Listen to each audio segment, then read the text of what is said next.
Angkat bicara soal kasus dugaan pemerasan yang dilakukan pimpinan KPK terhadap Menteri Pertanian Syahrul Yassin Limpo yang telah naik status menjadi penyidikan. Mahfud menyerahkan penanganan kasus sepenuhnya kepada aparat penegak hukum. Hal itu disampaikan Mahfud dalam kunjungannya ke Cirebon, Jawa Barat. Mahfud menyebut penegakan hukum telah berjalan profesional dan meminta aparat berwajib menjaga marwah dan wibawa dalam penyidikan kasus itu. Mahfud mengingatkan kasus ini juga diawasi oleh masyarakat.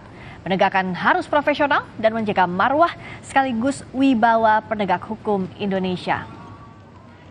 Dir Reskrim Sus Polda Metro Jaya menyebut status perkara naik ke tahap penyidikan usai gelar perkara pada Jumat 6 Oktober 2023. Biar ditangani oleh aparat yang berwajib secara profesional, dan saya kira sudah berjalan secara cukup profesional ya.